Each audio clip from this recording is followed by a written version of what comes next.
गिबियावनो रुंसारि रुपनाथ बसुमतारी जाय बिथाङा खेबसेयैनो सासे एजुकेशनिस्ट, सासे गार्जियन, सासे फोरोंगिरि आरो सासे धोरोमजों सोमोन्दो थानाय बाथौ धोरोमखौ डिसिप्लिनै लाबोजेननायनि थाखाय सिन्था खालामनो हानाय सुबुं, जाय बिथाङा बे बेंटल गामियाव थांनाय 1969 मायथाइनि बाथ्रा बुंदों जे बेंटल हाई स्कुल बे समाव हाई स्कुलाव भेन्सार स्कुलाव फोरोंगिरि महरै बिथांखौ लायनाय जादोंमोन आरो बिनिफ्राय मावै मावै उनाव बे प्रभिन्सियलाइज जादों। प्रभिन्सियलाइज जाखांनानै बिनि गेजेरावनो बे बेंटला हायार सेकेन्डारिबो जाबाय।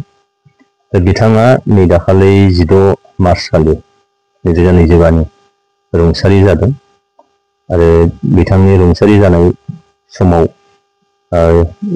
सारा बर' हारियानो गुबैयै बाथौ धोरोमारिफ्रा जोबोद मोनसे गोथौ दुखु मोननाय फोरमायदों। आं आंनि फारसेनिफ्रायबो बिथांनि रुंसारि जिउमानि आंनि खुलुमनाय आरो सिबिनायखौ हरदों। दिनैहाय न'खर हिसाबै बिथांनि सारादुखौ अलरेडि होखांबाय, न'खरा गावनि नियम बादियै होखांबाय।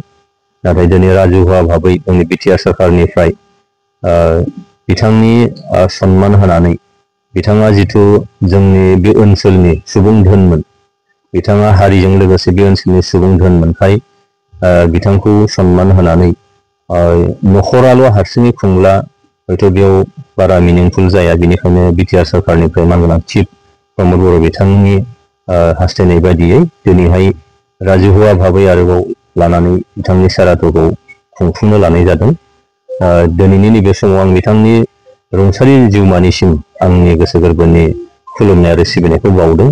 मानोना बिथाङा जों बयबो मिथिगौ बाथौ धोरोमा गोजामसिन धोरोम बर'फोरनि, नाथाय बे धोरोमा थांनाय गोलाव समा मोनसे गौथुम हिसाबै गैयामोन। जाय जेरै मोनो ओरैहाय ट्रेडिसनेल बेखौ फालिबोबाय थादोंमोन।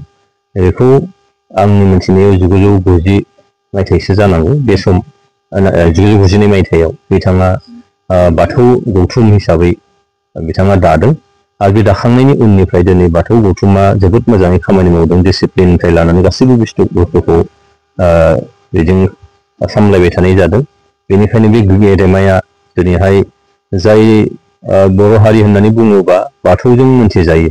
बर' हारियाव धोरोम होननानै बुङोबा बाथौआनो गुदि बाथौ। बे बाथौखौनो बिथाङा मोनसे डिसिप्लिनाव लाबोदोंमोन, मोनसे गौथुम हिसाबै नेमखान्थि बानायनानै मोजाङै सोलोंसाफोरनि गेजेराव बेखौ फोसावदोंमोन। दा बेनिखायनो बिथांनि जोंनिफ्राय रुंसारि जानाया जोबोरैनो मोनसे खहा जादों आरो दुलाराय बाथौ गौथुमनि साफ्रोमबो सिबियारिजों लोगोसेयैनो बर' हारिजों लोगोसे नैबे ओनसोलनि आरो जोंनि आसामनिनो मोनसे सुबुं धोना दिनै गैया जादों। जेखियानो जादोआ दिनैनि नैबे बुब्लियाव आङो बिथांनि जिउमानिसिम आंनि खुलुमनाय आरो सिबिनायखौ होदों आरो न'खरनि बिथांनि अनजालि बिसि बिथाङा दङ, बिथाङा देहाया नोरजिया जानानै दङ। साननैसो सिगां हस्पिटालनिफ्राय बिथांखौ लाबोनाय जादों। दिनै हयथ' बे राजुहुवा सारादु खुंनायाव बिथाङा हयथ' नुजानो हानाय नङा, मोनसे बिसिनायाव बिथाङा गोग्लैनानै दङ। आं मिजिं खालामदों आफा बाथौ बोराइया जेन' बिथांनि गाहाम देहा गोसो मोदोमखौ जाहाथे राखांहोयो थाबैनो, बेखौ आर'ज खालामदों आरो बयखौबो खावलायदों बिथांजोनि गाहाम देहानि थाखाय बयबो जाहाथे आर'ज खालामो। जोबनायाव बिथांनि जिउमानिसिम आंनि खुलुमनायखौ होदों।